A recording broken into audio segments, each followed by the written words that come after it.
पिछले एपिसोड में इलेक्ट्रोलक्स भी अपने पावर का यूज करने लगा था और डेथ मैसेंजर से कहा था कि मैं तो पहले से ही डेथ गॉड हूँ। इसके बाद अगले सीन में हम देखते हैं कि डेथ मैसेंजर अब इसके पावर के सामने कुछ नहीं कर पा रहा होता और इसके सभी लोग भी इसके कंट्रोल से बाहर हो गए होते हैं। तभी इसी बीच हम देखते हैं कि इलेक्ट्रोलक्स ने अपना पावर यू हाउ को दे दिया होता है और फिर उससे कहता है कि मैं तुम्हें बदला लेने के लिए एक चांस दूंगा। जिसके बाद हम देखते हैं कि यू हाउ इस पावर से डेथ मैसेंजर के लोगों को कंट्रोल करने लगता है और अब उसके लोग उसके ऊपर ही अटैक करना स्टार्ट कर देते हैं। तब इसे देख इलेक्ट्रोलक्स कहने लगता है, ऐसा लगता है कि मेरे दिल में एक बहुत बड़ी नफरत थी लेकिन अब वह पूरी तरह से शांत हो गई है। जिसके बाद हम देखते हैं कि डेथ मैसेंजर के लोग ही उसको मार देते हैं। लेकिन अब इलेक्ट्रोलक्स कहता है कि मैं अब सोने के लिए जा रहा हूँ, मगर तुम इस बात को याद रखना कि यहाँ पर इविल और गुड एबिलिटी जैसी कोई भी चीज नहीं होती, क्योंकि इविल पावर को भी अच्छाई के लिए यूज किया जा सकता है। इसके अलावा वो उससे कहता है कि जब तुम्हारे दिल के अंदर से सारी नफरत खत्म हो जाएगी तब उसके बाद उसमें केवल हैप्पीनेस और काइंडनेस रहेगा और अगर तुम ऐसा करने में कामयाब हो गए तो मैं तुम्हारा थर्ड मार्शल सोल बनने के लिए रेडी हो जाऊंगा और फिर इस तरह से तुम मेरे अंडर मैजिक को भी हासिल करने के लिए क्वालिफाई हो जाओगे। जिसके बाद यू हाउ से कहता है कि ये लो आखिरकार आप हो कौन, क्योंकि आप तो सच में बहुत ज्यादा पावरफुल हो। लेकिन इलेक्ट्रोलक्स बिना कुछ कहे यहाँ से गायब हो जाता है। जिसके बाद टियानमेंग यू हाउ से कहता है कि शायद वो अभी पहले तुम्हारे जैसा कोई इंसान ही होगा, लेकिन असल में उसके पास में बहुत ही पावरफुल एबिलिटी है, इसीलिए मुझे ऐसा लगता है कि उसका सामना किसी बहुत पावरफुल एनिमी से हुआ होगा जिसने कि उसे हरा कर मार दिया होगा। लेकिन फिर भी किसी तरह से उसके स्पिरिचुअल कॉन्शियसनेस का एक हिस्सा वहाँ से बच गया होगा। तभी बिंग बिंग कहने लगती है कि इलाओ का ताकत का पता उसके लेवल से ही पता चलता है, लेकिन इसी के साथ ऐसा लगता है कि उसने किसी बहुत बड़े ट्रॉमा का सामना किया है जिसकी वजह से ही उसका स्पिरिचुअल कॉन्शियसनेस किसी तरह से खुद को पूरी तरह रिकवर करना चाहता है। लेकिन असल में इसे ऐसा करने में कम से कम 100 साल जरूर लग जाएंगे। इसी के साथ वो इसे बताती है कि ऐसे पावर का इतने आसानी से यूज करना पूरी तरह से इम्पॉसिबल है, क्योंकि अभी उसने जो मैजिक मेंशन किया था वो एबिलिटी शायद उसके प्लेन से बिलोंग करती है। अब इतनी बात कहने के बाद वो यू हाउ से कहती है कि वह जैसे ही बहुत ज्यादा पावरफुल हो जाएगा तुम उससे इसके बारे में सीख सकते हो। तब इस पर यू हाउ कहता है कि ये लोगों के पावर ने तो इविल सोल मास्टर को इतने आसानी से हरा दिया। तब इस पर बिंगिंग कहती है कि ये लाओ और वो इविल सोल मास्टर बिल्कुल भी सेम लेवल में नहीं है, इसीलिए ऐसा लगता है कि ये लाओ नेचर के रिटर्निंग लेवल में पहुंच गया है। जिसके बाद टियानमेंग कहने लगता है कि ऐसे लेवल में पहुंचने के बाद तुम्हें केवल अपने प्रैक्टिस के ऊपर ध्यान देना होता है और इस तरह से तुम धीरे धीरे और भी ज्यादा पावरफुल होते जाओगे। तब इसकी बात सुनकर यू हाउ भी कहता है कि मैं भी इसके बारे में समझ गया। लेकिन तभी इसी वक्त हम देखते हैं कि यू हाउ को बचाने के लिए मास्टर सुवान वहाँ पर आ गए थे और वो यू हाउ से पूछने लगते हैं कि इविल सोल मास्टर के साथ में क्या हुआ। लेकिन हम देखते हैं कि यू हाउ इनसे इसके बारे में कुछ भी नहीं कहता। जिसके बाद मास्टर सुवान कहते हैं कि चलो अब हम वहाँ पर चलकर बाकी लोगों के कंडीशन के बारे में देखते हैं। इसके बाद अगले सीन में हम देखते हैं कि इनके कुछ साथी इसमें बहुत बुरे तरीके से इंजर्ड हो गए होते हैं, जहाँ पर लुओ चेन जिफेंग से कहती है कि तुम इसके लिए मुझे माफ कर देना क्योंकि मुझे बड़ा वाला आइस प्रिजन एक्टिवेट करने का मौका नहीं मिल सका। इसके अलावा हम देखते हैं कि सियाओ टाओ भी इसमें बहुत बुरे तरीके से जख्मी होती है।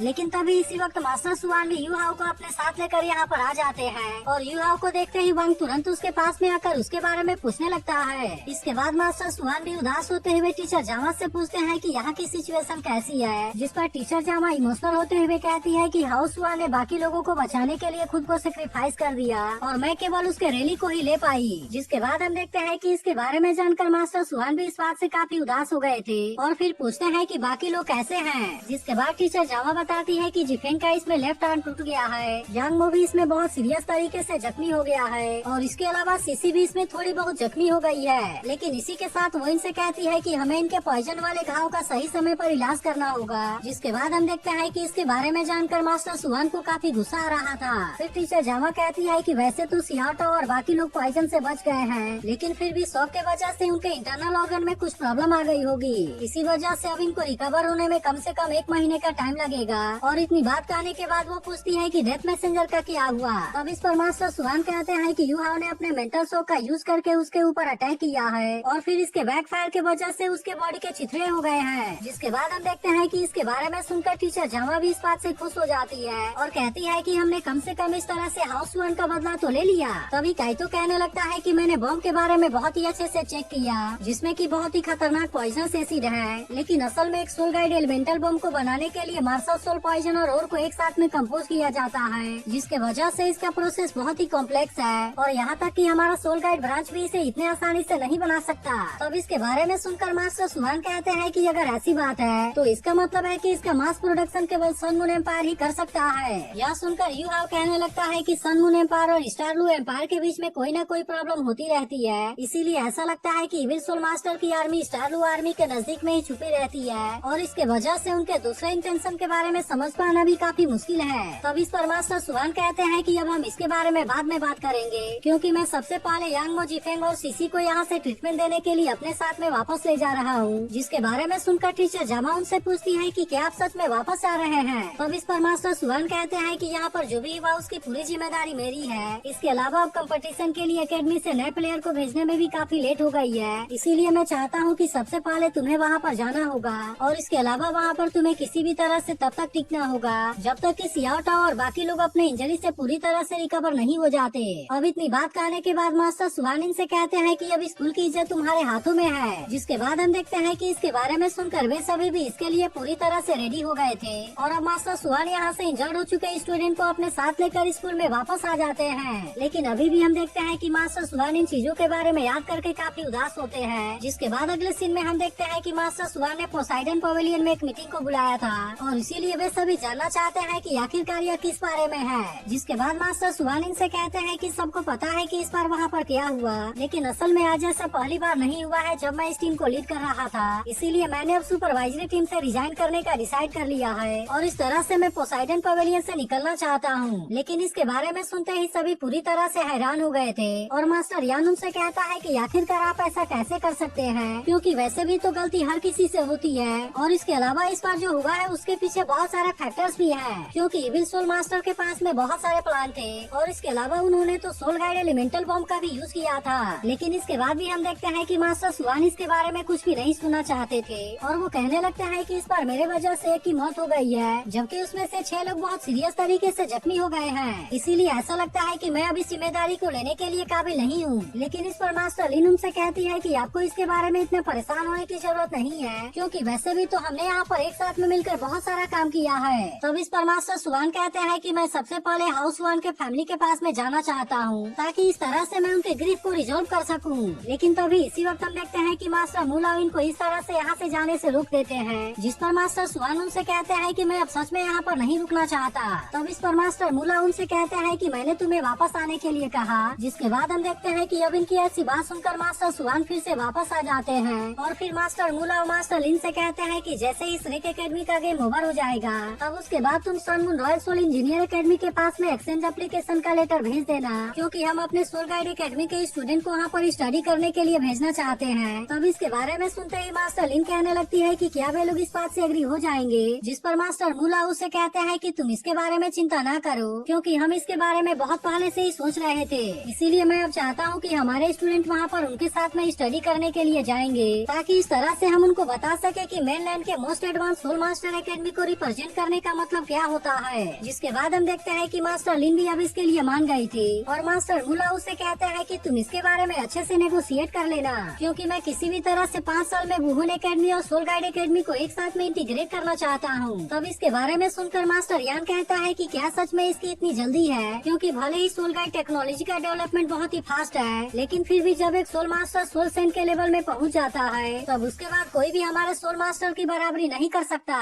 तब इस पर मास्टर मूला कहने लगते हैं कि मैं अभी कुछ समय पहले ही सन मून एम्पायर में गया था, जहाँ पर कि मैंने हैरान कर देने वाली बहुत सारी चीजें देखी। इसीलिए सन मून एम्पायर में सोल गाइड टेक्नोलॉजी का डेवलपमेंट हमारी इमेजिनेशन से भी काफी आगे है और इसके अलावा मैंने तो वहाँ पर इतने बड़े सोल गाइड को देखा जिसे कि कंट्रोल करने के लिए बहुत सारे लोगों की जरूरत पड़ती है और इसीलिए मुझे ऐसा लगता है कि वह चीज मुझे डराने के लिए काफी है। जिसके बाद इसके बारे में सुनकर वे सभी भी पूरी तरह से हैरान हो गए थे और फिर मास्टर यान उनसे कहता है कि अब तो पहले से ही लेवल 99 में है, लेकिन क्या इसके बाद भी वो सोल गाइड इतना पावरफुल है कि उसने आपको भी डरा दिया। जिस पर मास्टर मूला कहता है कि वह सच में बहुत ज्यादा खतरनाक है और अब तो सन मून एम्पायर के सिचुएशन को देख ऐसा लगता है कि वह तो अकेले ही काफी है। अब इतनी बात कहने के बाद वो इनसे कहते हैं कि अगर यहाँ पर कोई बहुत बड़ी बैटल स्टार्ट हो गई तो क्या तुम्हें लगता है कि स्नेक एकेडमी इसमें सर्वाइव कर पाएगा। वहीं दूसरी तरफ हम देखते हैं कि यूहा और उसके सभी साथी स्टार लो सिटी में आ गए थे, जहाँ का नजारा देखने में सच में काफी अमेजिंग लग रहा होता है। तभी इसे देख सियाओ कहने लगती है कि यह सिटी तो सच में काफी बड़ा और काफी सुंदर है और इसके अलावा हम देखते हैं कि यहाँ के कंपटीशन को देखने के लिए यहाँ पर बहुत सारे लोग भी आए हुए थे। तभी टीचर जामा इन सभी से होटल के कॉन्फ्रेंस रूम में आने के लिए कहती है, क्योंकि वो गेम के स्टार्ट होने से पहले वो इनको इसके बारे में सब कुछ बता देना चाहती है। जिसके बाद हम देखते हैं कि वे सभी एक साथ में इसके लिए आ गए थे,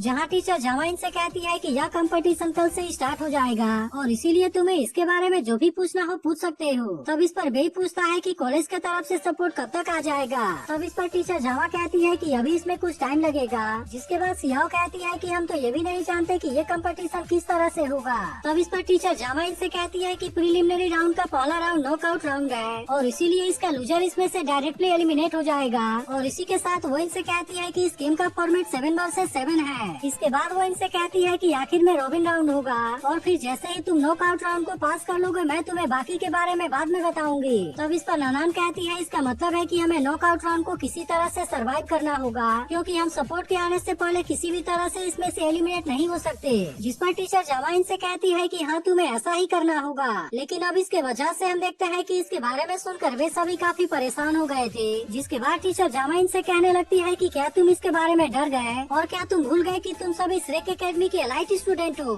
इसके बाद वो इनसे कहती है कि तुम्हारा ओपोनेंट असल में तुमसे काफी वीक है और इसके अलावा यहाँ पर तो लेवल 4 वाले बहुत ही कम दिखाई देते हैं। जिसके बाद हम देखते हैं कि इसके बारे में सुनकर इनका कॉन्फिडेंस बहुत ज्यादा बढ़ गया था। लेकिन वही सियाओटा और बाकी लोग अभी भी काफी उदास होते हैं। लेकिन इसके बाद हम देखते हैं कि टीचर जावा सियाओटा और याओ हेंग और लुओ चेन से अकेले में बात करती है, जहाँ पर याओ हेंग टीचर जावा से कहता है कि क्या सच में उनको इतना कॉन्फिडेंस देने का कोई मतलब बनता है। तब इस पर सियाओटा कहती है कि टीचर जावा ने बिल्कुल सही किया, क्योंकि इस तरह से उनका मोरल काफी हाई होगा। जिसके बाद हम देखते हैं कि टीचर जावा इनसे इनके रिकवर होने के टाइम के बारे में पूछने लगती है और फिर इनसे कहती है कि मुझे तो रिकवर होने में 10 दिन का टाइम लगेगा। इसके अलावा सियाओटाओ को 15 दिन और जबकि याओ हेंग को रिकवर होने में 17 दिन का टाइम लगेगा। अब इतनी बात कहने के बाद वो कहती है कि तुम उनसे इसके बारे में रिवील मत करना कि यहाँ पर कोई भी सपोर्ट नहीं आने वाला, क्योंकि हमें किसी भी तरह से विक्ट्री के लिए कॉन्फिडेंस को बढ़ाना है। वहीं उधर सियाओ यू हाउ से पूछती है कि क्या टीचर जावा ने जो कहा वह सही है। लेकिन अब इस पर यू हाउ और वांग कहते हैं कि अब इस बात से कोई भी फर्क नहीं पड़ता, क्योंकि अगर हमें फाइट करना है तो कैसे भी करना है।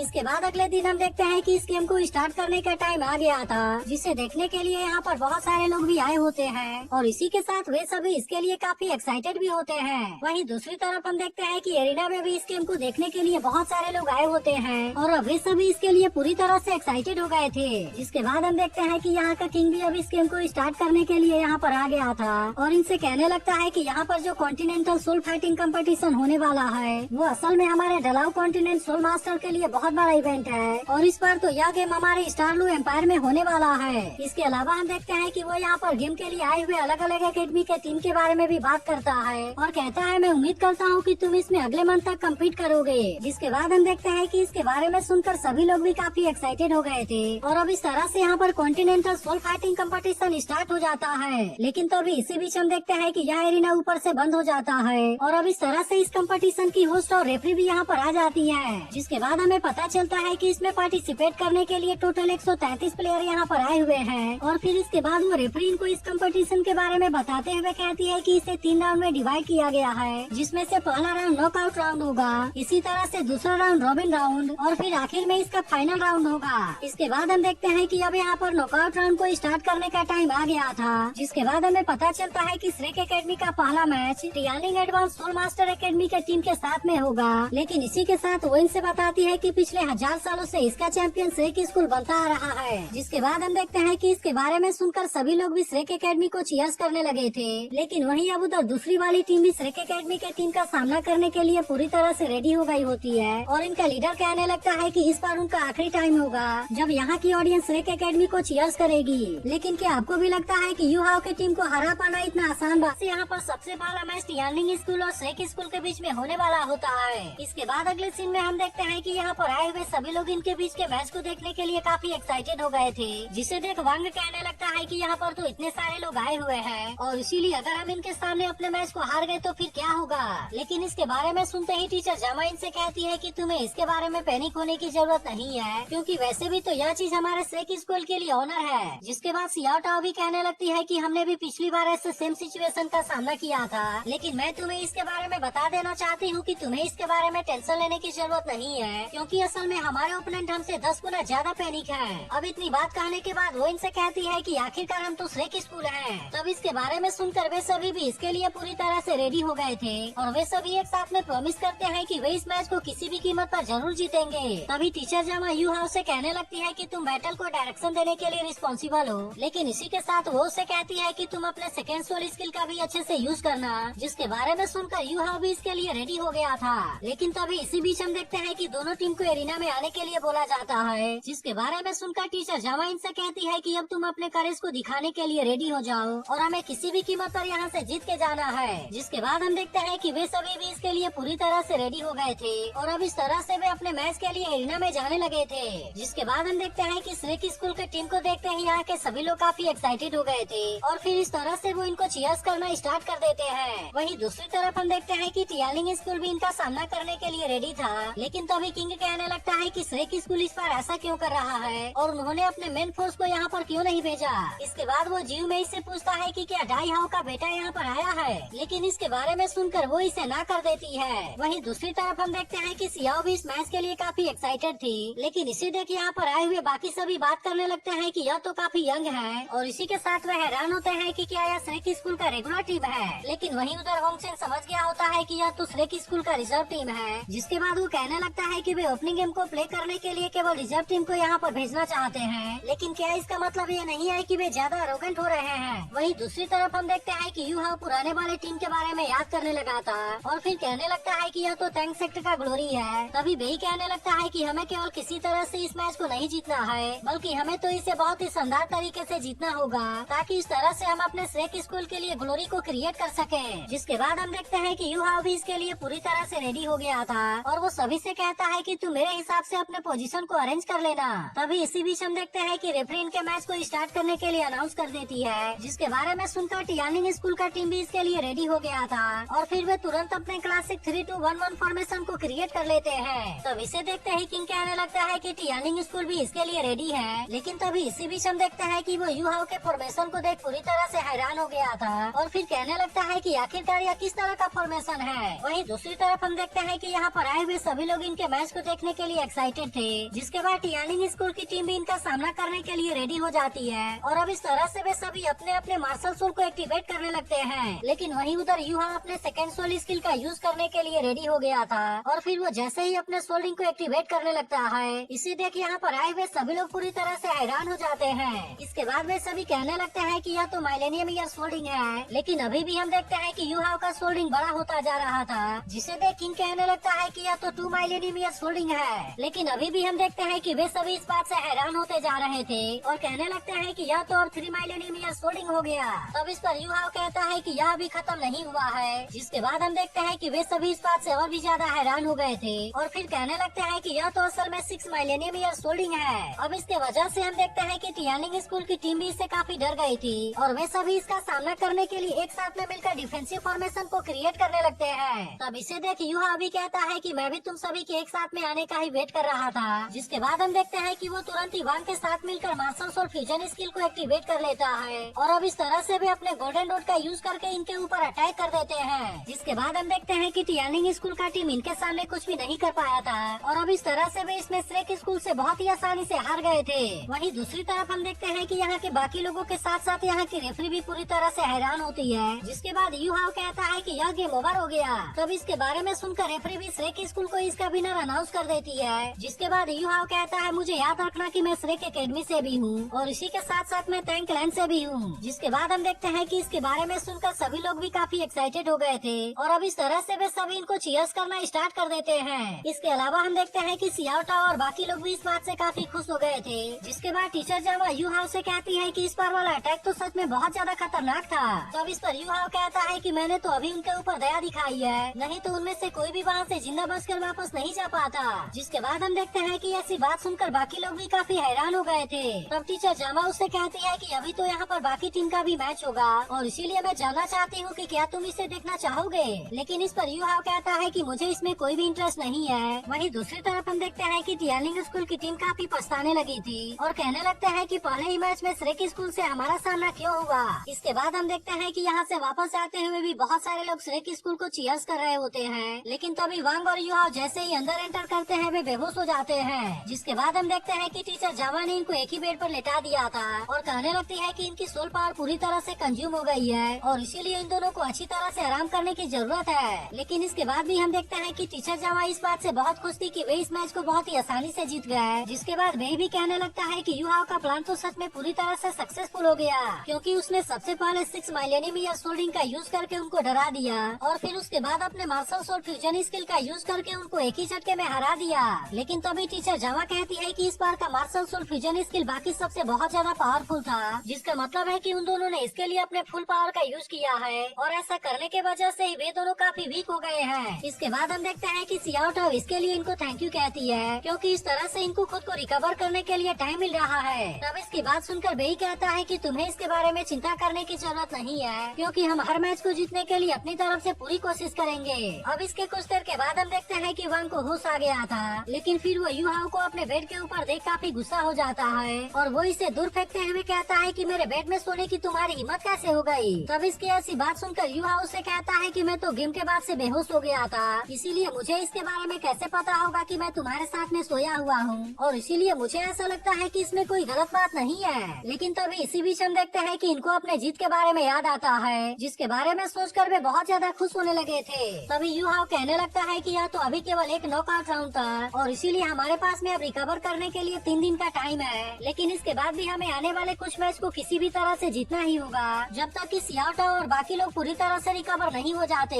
लेकिन तभी इसी बीच हम देखते हैं कि सियाओ टाओ का नाम सुनते ही वांग इसके ऊपर गुस्सा होने लगता है, जिसके बाद यू हाउ से कहता है कि चलो हम फिर से प्रैक्टिस करना स्टार्ट करें ताकि इस तरह से हम अपने सोल पावर को फिर से रिकवर कर सकें। जिसके बाद वांग उससे कहता है कि मैं सबसे पहले अपने क्लॉथ को चेंज करने के लिए जा रहा हूँ और इसीलिए मैं कॉरिडोर में तुमसे मिलूंगा। वहीं उधर यू हाउ कहने लगता है कि आज मैं पहली बार सोल फाइटिंग कंपटीशन में श्रेक स्कूल को रिप्रेजेंट कर रहा हूँ, लेकिन असल में यह तो अभी केवल शुरुआत है। और फिर वो अपने मदर को याद करते हुए कहता है कि मैं कभी भी आपको निराश नहीं करूंगा। इसके बाद अगले सीन में हम श्रेक स्कूल का सीन देखते हैं, जहाँ पर अनाउंस करके बाकी लोगों को भी ओपनिंग मैच के विनिंग के बारे में बता दिया जाता है, जिसके बारे में सुनकर वे भी इस बात से काफी खुश हो गए थे। तभी इसी बीच हम देखते हैं कि एक बर्ड एक लेटर आकर तेंगिया के पास आती है, जिसे कि खुद बेई ने इसके पास में भेजा था। जिसके बाद तेंगिया कहने लगती है कि बेई, यू हाओ और वांग ने न केवल श्रेक सुपरवाइजरी टीम को ज्वाइन किया, बल्कि वह तो continental advance soul master academy soul fighting competition के लिए भी चले गए हैं, जिसके वजह से ऐसा लगता है कि तैंग करना फिर से रिवाइव होने वाला है। लेकिन इसी के साथ हम देखते हैं कि इसकी वजह से वह थोड़ी सी परेशान भी होने लगी थी, क्योंकि अब इस तरह से उनके और इसके बीच की दूरियां बढ़ती ही जा रही हैं। वहीं दूसरी तरफ हम देखते हैं कि वे सभी जिंगनो सिटी से फ्रूट को लेकर आ रहे होते हैं और सियाओ कहने लगती है कि यहाँ के फ्रूट तो सच में काफी डिलीशियस हैं। तभी टीचर जावा इनसे कहने लगती है कि गेम को स्टार्ट हुए 3 दिन हो गया है और मैंने इतने दिनों से बाकी सभी कॉलेज के कंपटीशन को देखा है। इसके बाद वो इनसे कहती है कि पहले नॉकआउट राउंड में तो हम बहुत ही आसानी से पास हो गए, लेकिन असल में बाकी का मैच बाकी टीम के लिए इतना आसान नहीं था और यहाँ तक कि sun moon royal soul engineer academy को भी बहुत सारी दिक्कतों का सामना करना पड़ा।